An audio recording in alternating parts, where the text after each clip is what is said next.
Connor cooking class? I started recording. Should have left it on. It would have been Okay, good. it's gonna be, I'm gonna be making Eat and Give Thanks, and I'm gonna be making two versions, one regular and one gluten-free, so that my dad can also try it.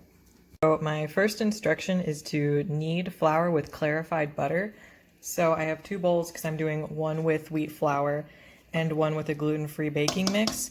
So I'm gonna put some in each bowl. And I decided for the butter, I'm gonna be using half a stick of butter in each bowl and seeing how well that mixes into the flour. The next step is to knead with water and roll out with a dowel as you do pasta. So I'm gonna be adding 1 tablespoon of water at a time and basically just mixing it in slowly so that I don't add too much because I really don't want soft dough. So now I'm doing the gluten-free mixture and I added 3 tablespoons off the bat because I used 4 tablespoons in the wheat mixture, but the gluten-free is already proving to be so much softer than the wheat that I might actually add some more flour because if you can see, it's like just like literally coming apart on me. So next on the list is roll out the dough like you would pasta. And obviously I don't have a pasta machine and I doubt they did when this cookbook was written. So I'm just using a rolling pin and I need to start with the gluten-free so that I don't contaminate the rolling board with wheat flour. So here is my gluten-free dough. To anyone who has not baked gluten-free before, the thing about gluten-free mixtures is that it does not hold together like wheat flour does.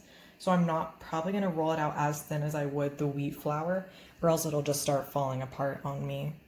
The next instruction is to melt clarified butter, grease the pasta sheets with it, and fold them over to make double layers 4 fingers wide. So I'm going to take this melted butter and brush it on. And now I'm gonna try my best not to break this when I fold it, but since it's gluten-free, it might. Yeah, there it goes. Okay, well, did my best, so I'm just gonna repair that. And we're all good. No harm done there, no cracks at all, totally in one piece. Now I'm gonna cut it into rectangles like it says. Now I'm gonna roll out the wheat dough. So yeah, this dough is much firmer, less malleable, and will roll much thinner. So now same thing, brushing the butter on. Sorry.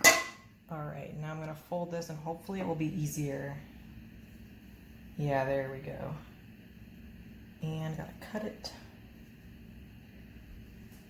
Instruction is to fry them in sesame oil until they turn brown, but I don't have sesame oil, so I'm using vegetable oil instead. So now while the oil is heating up, I'm gonna be grinding up these pistachios. Flour on my pestle.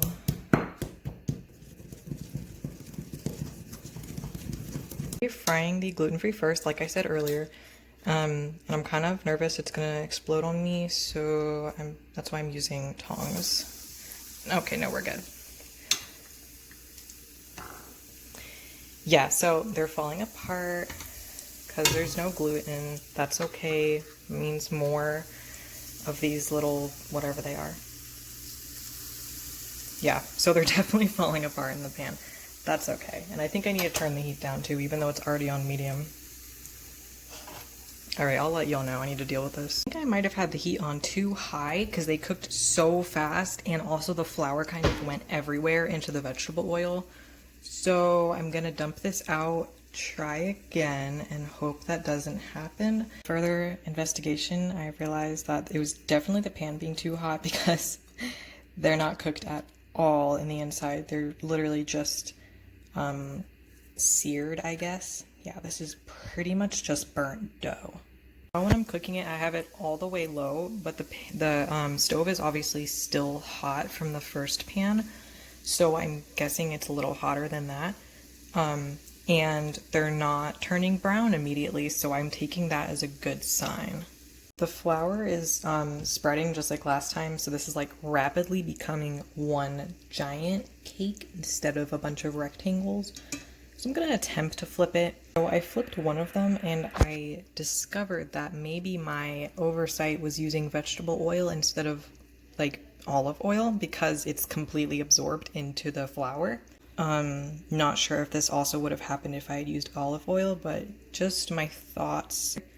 I think there is a way, there's definitely a way we were supposed to do this, but since they didn't specify, I am struggling a bit. Basically, I spooned all of the gluten-free mixture, the cooked gluten-free mixture, into this bowl. I'm gonna make my dad eat it with a spoon, I guess. Now I can start the wheat version. I'm hoping this will end up. The gluten ones are going a lot better than the gluten-free ones. They did absorb all of the oil again, so I'm not sure if that's because of what oil I'm using or if it's just how it's supposed to cook. I've taken the wheat ones off of the heat, and now the next step is to sprinkle with sugar, pistachios, and syrup thickened to the thread stage. So, got some powdered sugar. And yeah, the difference between these basically tiny pieces of bread and this, I don't want to say monstrosity. I guess I can call it a crumble. But yeah, the difference is astounding. And then I've got the pistachios. It looks like really pretty if there were like, I don't know, an apple pie underneath or something. So I have two syrups. I have corn syrup and honey because I wasn't really sure which one the syrup would be.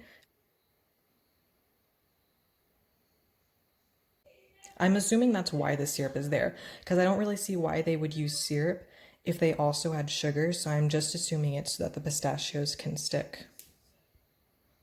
And here's me doing the same thing to these. Trying to just get it to a really slow pour.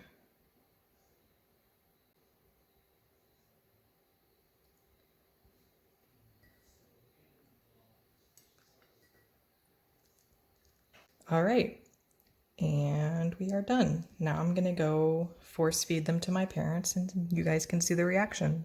This is my parents. Mom, take the top one. The top one is the gluten one, so don't laugh.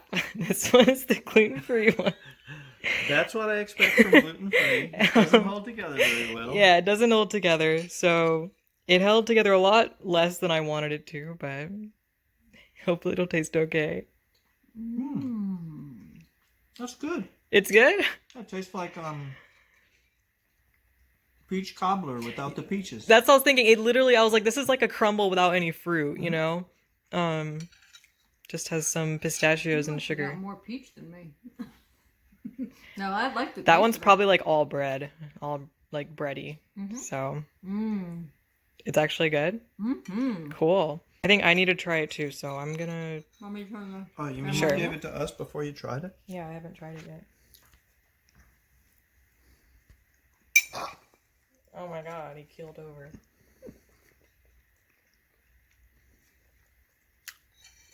Ugh. Are you lying to me? It's not that good. It's not It's like a overly... mouthful of flour. Yeah, with a I know, lot the more gluten-free, honey the and ratio syrup. of honey to flour is so much higher, I guess, that it probably tastes better than this because this is all flour. I'm gonna try the gluten-free one. All right, we're gonna add more sugar to this, and you can end the video now. Okay.